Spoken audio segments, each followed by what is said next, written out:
Johnny, what's up, man? How's it going, Tony? I'm doing okay. How's everything? Everything's going well. Can't complain. Busy. Things are finally picking back up again. So I have more to do, which is good because I need to stay busy. I need to keep moving and keep running around. For sure. You enjoying the Northeast winter? Are you ready for I'm ready for it to be over. I woke up this morning and there's still snow on the ground, and last week I felt like spring was here, and I mm. can't wait for it to actually be Yeah, real every spring. every year it seems like we get that tease like late February, early March where we think that it's over and then we just get hit with like 3 more weeks of it. I know. I guess the what they say about the groundhog is like real. Yeah. Seeing his shadow. Yeah, exactly. Awesome. Thanks for joining the show. Let's jump right into it. Talk to me about who is Johnny? Who is Johnny? So that's a tough question to answer. So I am a third generation Greek American. And like many Greek Americans, I grew up in the restaurant business. I'm calling here from my family's restaurant, Hudson West, in New York City in Manhattan. So I grew up working in restaurants my whole life. That led me to be more involved with wine and spirits and with bartending. So over the years, as I got more interested in cocktail making and bartending and the hospitality side of things, I got really into making cocktails at the restaurants using Greek ingredients. And that led me to a couple of years ago where we launched Stray Dog Wild Gin, which is one of the first gins being made in Greece. And now we sell it in Greece and all over the country. So yeah, proud to support and promote Greek flavor and Greek products, and it's something that I'm so happy that I can do as a full-time job. Awesome. Well, I want to focus right on that one thing you mentioned. You started Stray Dog Gin. Talk to me about that. What started it? Was this your idea? Yeah. So Stray Dog Wild Gin, we launched in 2020 officially, but the idea started, I think, in like the spring or summer of 2017. So after we opened up Oceana, which is one of my family's restaurants, had an all Greek wine list, I was invited to go on a trip to Greece with Diamond Wine Importers. And we were traveling all throughout the country, Santorini, Nausa, Nemea, and Crete. And when we were on Crete, we had one of the most amazing days. We were drinking wine, eating lamb, and for a little after dinner kind of digestion, we each poured ourselves a glass of tsikudia, also known as tsipuro or raki in other parts of the country. For those of you who aren't familiar with what that is, it is a Greek pumice brandy, so very similar to grappa or pisco, so distilled wine. Anyway, so we're walking along this trail with tsipuro in hand. And as we're walking, we're passing through a variety of different wild herb bushes. So being a curious person, I just took it and put a little bit in my glass. I picked some sage, I picked some rosemary, I picked some wildflowers. And I forgot to mention, while we were on this hike, there was a stray dog with us, following us, basically our guardian angel protecting us, I guess, from the other stray dogs. And about an hour later, I went back to sip the infusion of tsipuro and herbs in my glass. And I had this moment where I was like, okay, wow, this tastes amazing. Is there something here? And I kind of just made like a version of gin in a way.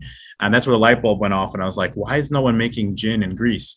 As a country, we have an abundance of beautiful ingredients, mainly a lot of herbs and spices that we use. And how come no one's making them into a gin, something more modern? I mean, we make a lot of other spirits, right? We make mastika, we make ouzo, we make tsipuro, we make mastika. So we make a variety of traditional spirits and liqueurs. The tradition of distilling and making and drinking spirits in Greece is huge, yet no one's making gin. So that set me off on a journey to see if I can create it. And back in New York, we started to recipe test. I made it a list of about 20 to 30 different botanicals that I thought would showcase the flavor of Greece. We did a bunch of different tests and variations, finding whatever we thought would be the perfect recipe that would showcase the Mediterranean flavor and the flavor of Greece. Yeah, then we went back to Greece. We met with we tried to find a great distilling partner, and that led us to find a partner where we work with in northern Greece, in a little village called Aridea, which is outside of Thessaloniki.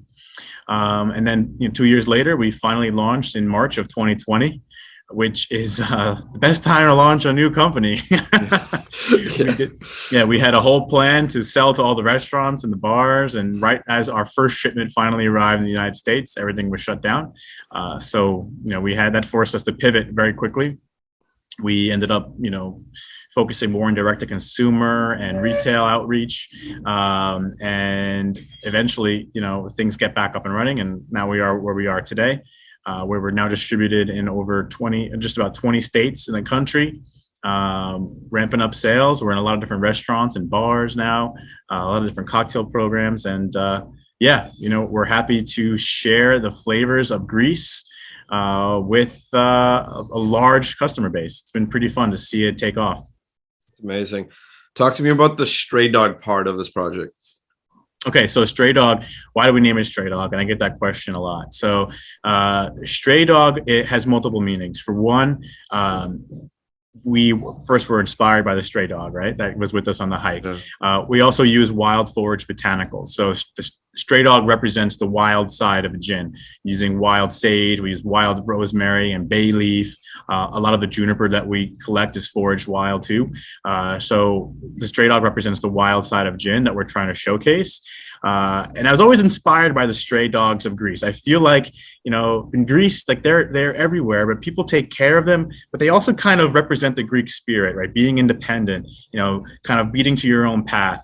And that's kind of what we wanted to capture with creating the brand. And then also, most importantly, we do donate a portion of sales of every bottle sold to support stray dog shelters in Greece and beyond. Awesome. We do have partner shelters here in the United States, but our main partner shelter is called Save a Greek Stray, located in the northern part, about 45 minutes north of Athens. Awesome. So where can we find this stray dog wild gin? So if you go to our website, straydoggin.com, we have a map that showcases all the variety of stores that you can find us in. We're mainly in New York, Illinois, Boston. We're in Rhode Island, Maine, Washington, D.C., Maryland, Florida, Texas, Puerto Rico, Colorado. So we have a whole different bunch of states we're in. There's more they didn't mention there. And you can, on our website, we also have linked to a variety of stores where you can buy it online, and we'll ship it right to your door. That's awesome. I read somewhere that Stray Dog Week is coming up. Talk to me about that. Yeah, so we are launching our first annual Stray Dog Week this year, starting on April 3rd.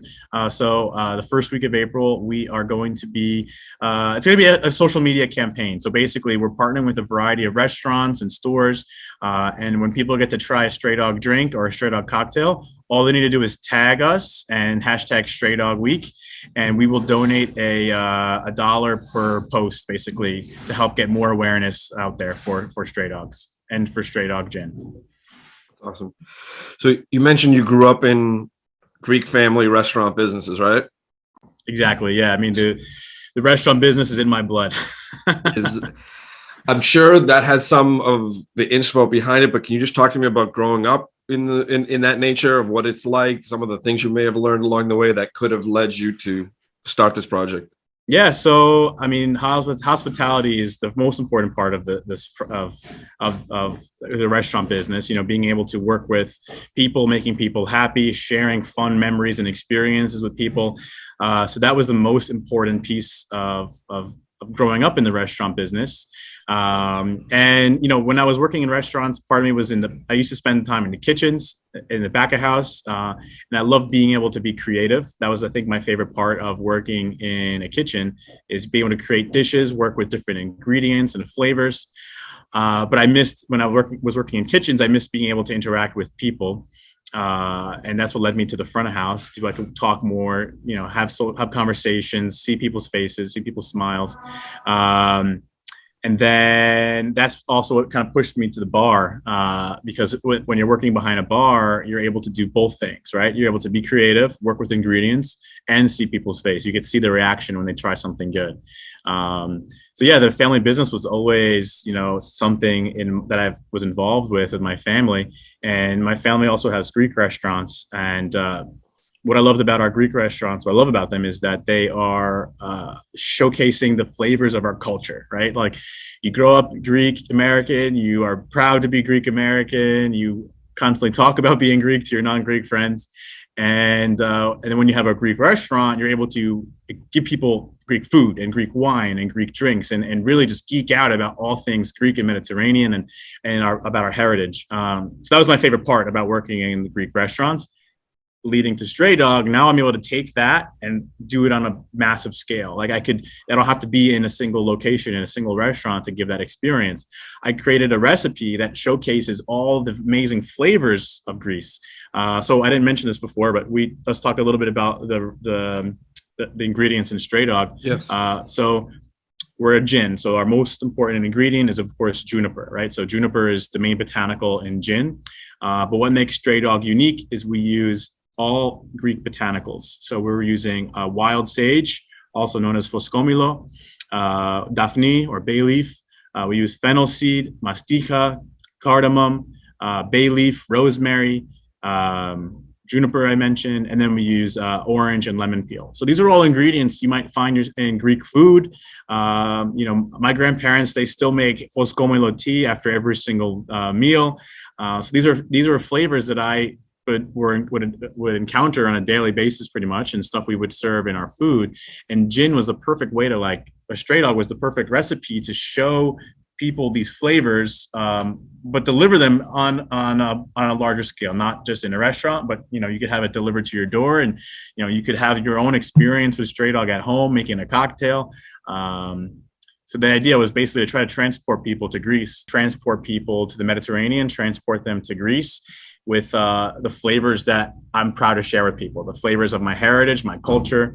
And that's what's really exciting about launching a product like Stray Dog Gin, is because you're able to give people that experience, and they could have that experience at home. They could have that experience with friends. They don't necessarily need to be hanging out with me at one of my family's restaurants, right? They can do it all over the country at so many places at once. So that's, for me, was one of the most exciting things about creating this product, launching my brand, and kind of like a culmination of my hospitality experience leading me to this moment. That's awesome. A little bit about you. I'm assuming you define yourself as an entrepreneur. I guess so. Yeah, I guess I can call myself that. I'm always trying to stay busy. I'm always trying to find new things to do, and especially in the hospitality business, growing up as a restaurateur, like it's a very popular path a lot of entrepreneurs take, is starting their own restaurant business. But I grew up in it. It wasn't something I did by choice. It was something I was kind of done because it was my family. So launching Stray Dog was kind of my way to leave my own mark and kind of find my own path as an entrepreneur. How do you, as a businessman or as Johnny, define the word success? I think success could have a lot of different meanings. For me, one element was being able to do what I love, right? And also having, more time to do it and a little more freedom and flexibility. I love the restaurant business, but you are kind of glued to a single location or multiple locations, but a physical place. And launching a product like a beverage product or a brand like Stray Dog, I'm able to be all over the place. I'm able to be a little bit more location dependent. I can make my own schedule. I don't have to rely a lot on the busy schedule of a restaurant, which is fun. So I think having a lot more time is a very key part of being successful. More time and freedom and flexibility, because that just is a nice thing for life in general. and being able to share people like something I'm passionate about. You know, this is something I spend most of my life learning and growing in, and having many years of experience developing myself as a hospitality and beverage professional. Now to be able to like take everything I've learned and put it all together and create my own thing. Yeah. That's fun, and that makes me feel like I am successful and that I'm on the right path. But I mean, I think success is also a journey. I think if you are striving for success, and especially if you're an entrepreneur, the needle is always moving, right? You're never, I don't think you'll ever reach a goal. The goal just keeps changing. Line. Yeah, there's no finish line. The goal just keeps moving forward and forward. And, you know, I work with my wife, and we're constantly thinking about new ways to grow. And, you know, for us at this part of our journey with Stray Dog, you know, we're only a 2-year-old brand. And, you know, we're constantly trying to double our sales to get more people aware of us, to make sure we're doing things ethically, correctly, on time, making sure we exceed the expectations of our customers who purchase our product. Because, you know, they have to they're investing in us in a way. They're taking a leap of faith in us that their customers are going to enjoy our product. And so it's a lot of combinations. It's a combination of a lot of different things. To me, I think I feel the most successful, I guess, is when I see a great creative bartender work with my product, mix it in a cocktail that I never would have thought about. And, you know, bartending is in cocktail making is all about creativity. So when I'm able to see someone else take a creative element or take our product and put their own spin on it, that's where I feel like it's coming full circle. It makes me feel very proud that it's, you know, people are enjoying it and they're able to work with it and be creative as a bartender, you know, strives for. You mentioned a key word, proud. What's one proud moment from the first 2 years so far? My most proud moment is we won a double gold medal in the San Francisco Spirits competition last year, which is one of the most prestigious spirits award programs out there. And I was nervous. I was honestly very nervous. I'm like, oh, are we sure we're ready to submit this? Let's maybe wait until next year. But we're like, no, let's just do it. Let's have confidence in our product because people love it.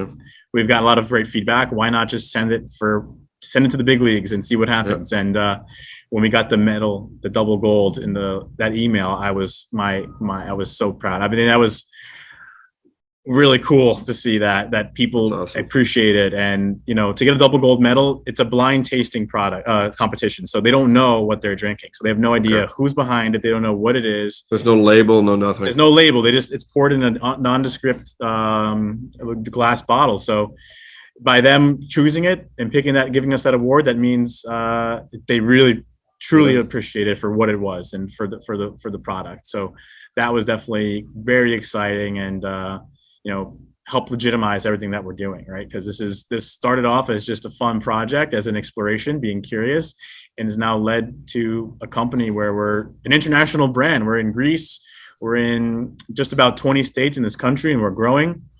And little milestone wins like that kind of help keep the ball rolling and keep the momentum going, and make the journey more exciting and fun. That's awesome. What inspires your work ethic? Oh, that's a good question. What inspires my work ethic? I don't know. I just I want to have a fulfilled life with so many different experiences. I want to be able to travel to Greece every summer. I want to be able to, you know, take my wife and my future kids, give them everything that I had growing up. And I think that legacy, you know, I had a blessed childhood growing up, and I would love to be able to provide that to my future children and to create that life. And knowing that I'm still young and healthy and I hopefully have a lot more time ahead of me means that I have more time to work now. And at the same time, I enjoy what I do. And, you know, I don't play video games. I used to play a lot. This is one of my hobbies. You know, I feel like creating this brand and working in the hospitality and it's a hobby for me, and it's something that I love to do. So yes, it's work, but at the same time, it's fun, and you know, I'm always meeting new people throughout this journey. You know, I get to meet people like you. I get to teach people about things that I'm passionate about. You know, I've just yet last week I did a webinar on Greek spirits. The Bar Convent Brooklyn has me as a guest speaker to teach people about the wonders of Greek spirits and Greek wine. So I get to do a lot of cool things like that. So it makes it easy to wake up every day and work.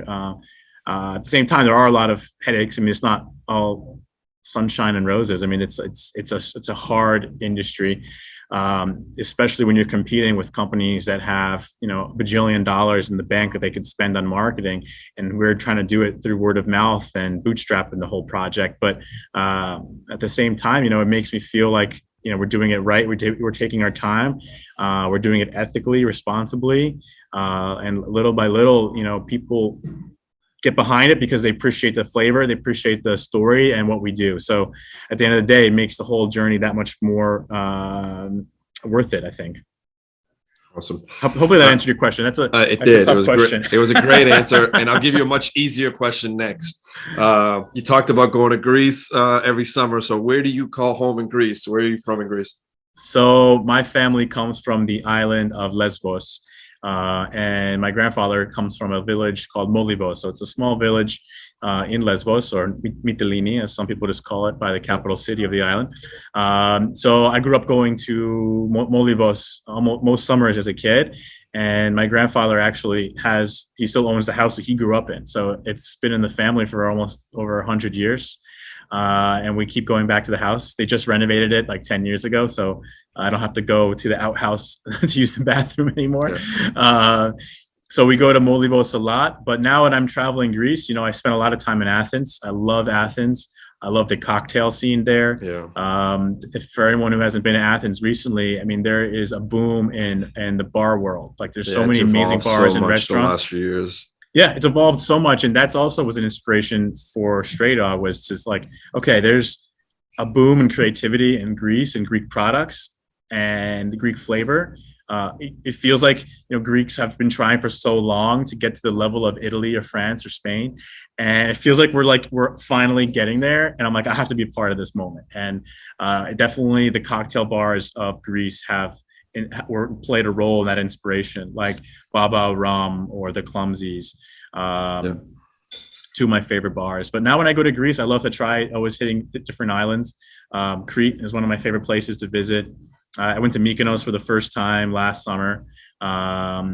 I'm going to be going to Santorini in this September. I'm actually leading a trip there.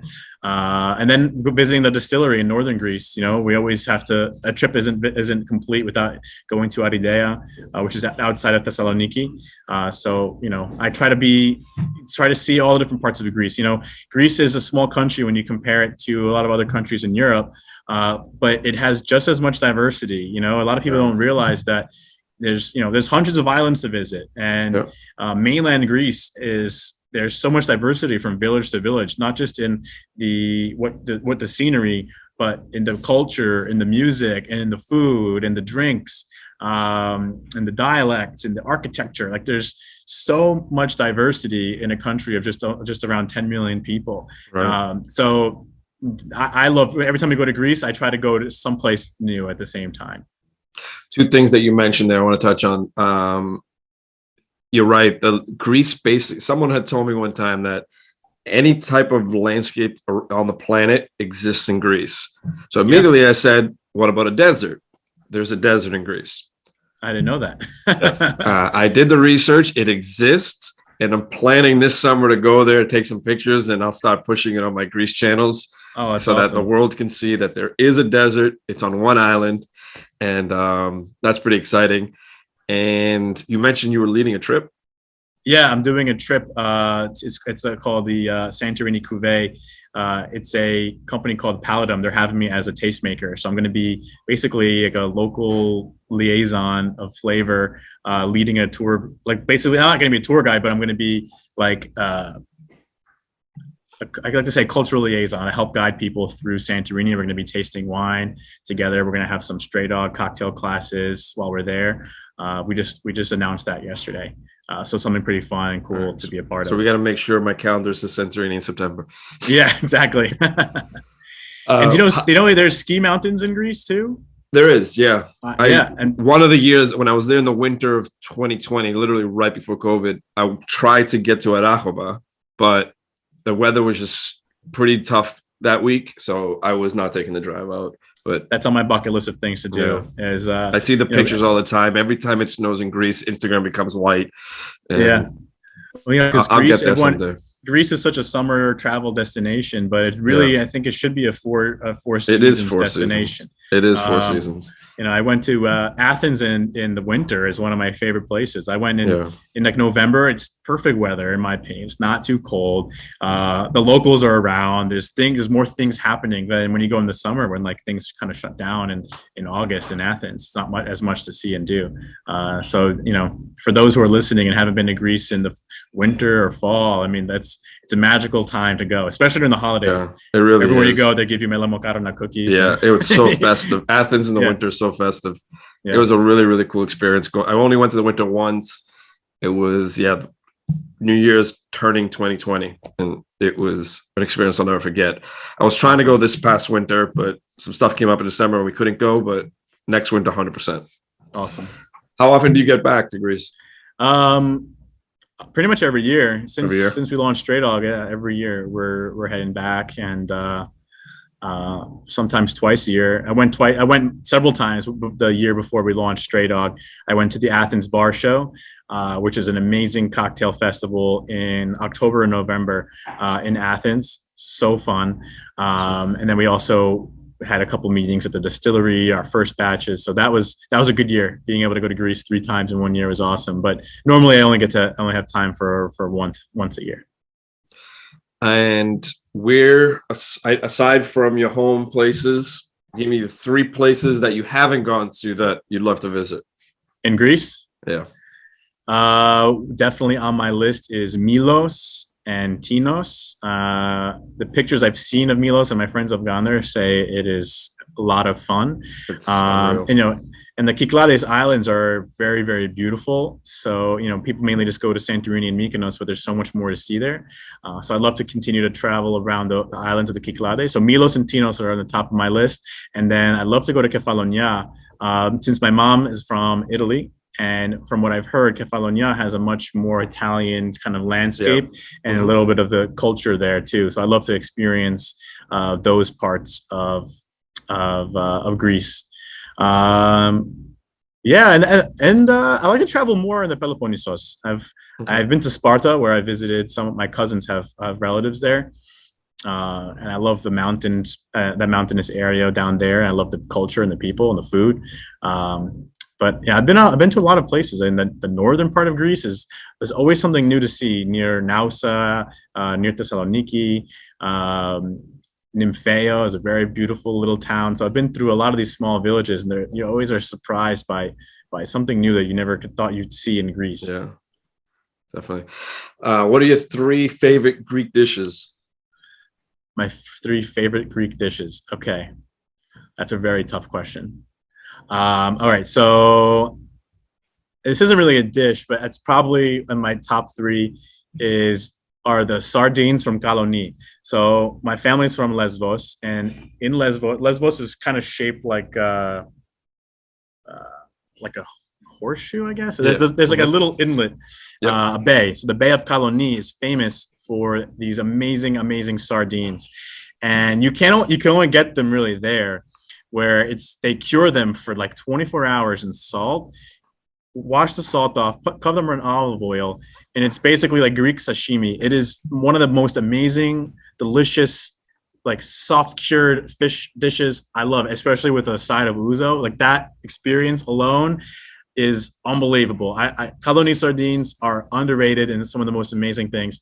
I do love papoutsakya, like the eggplant with feta cheese and the ground meat, kind of it's like a deconstructed moussaka. So I'd love braised eggplant. You can't really get eggplant as good as you get in Greece. So having that when you're there is fantastic. Number 3. most of the things I love are like things I have when you're in Greece. Like they're not like it's the experience of having it too. A Cretan barbecue.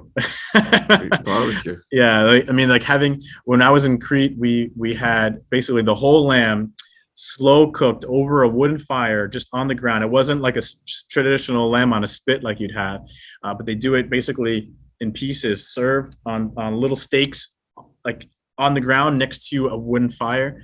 That was very, very special.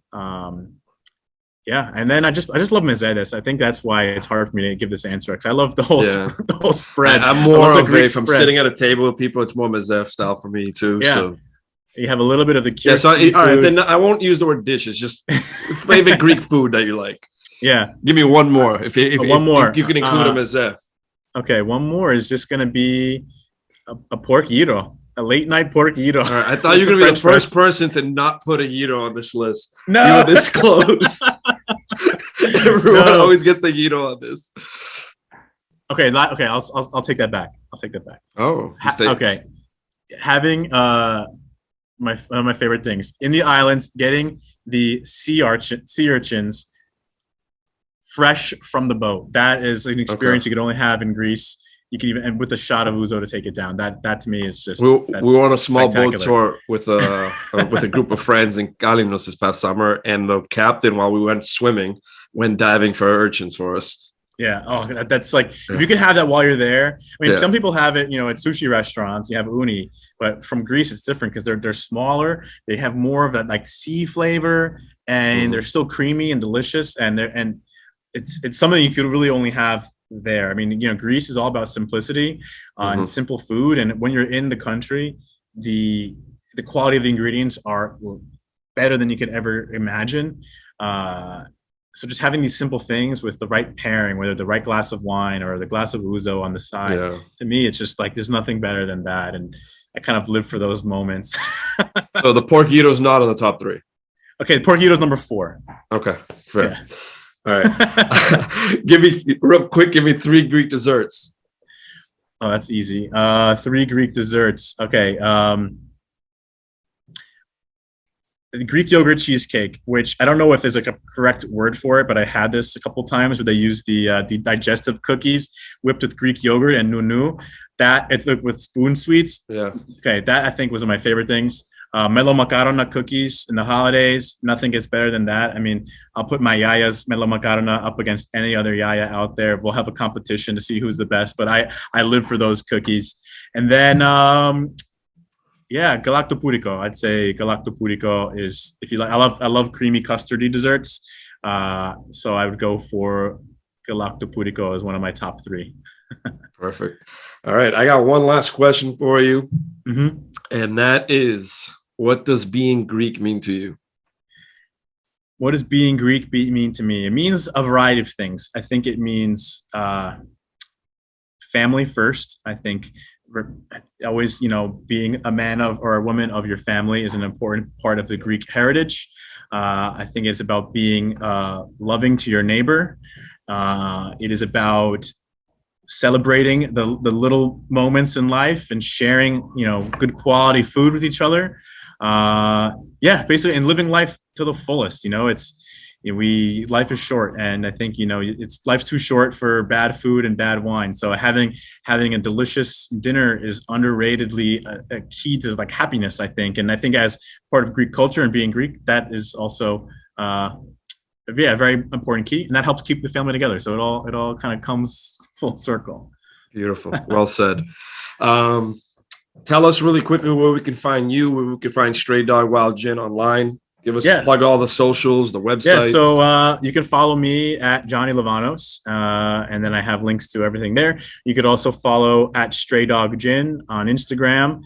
At Stray Dog Week is a new account we just launched to promote Stray Dog Week. StrayDogGin.com. So on StrayDogGin.com, you could find out where to buy our gin. You could learn more about any stores or bars that might carry us in your area. Those are my main things: Stray Dog Gin and Johnny Livanos. That's awesome. Well, that's all I got for you today, Johnny. Thank you for coming on. Once again, this is Johnny Livanos, founder of Stray Dog Wild Gin. And I know you mentioned earlier that Greece isn't known for gin, but maybe in a few years it will be. Little by little, we're trying. Yeah. Awesome. All right. Thank you for joining the show. And thank you guys for listening to Grease Chats. And we will talk to you again on the next episode.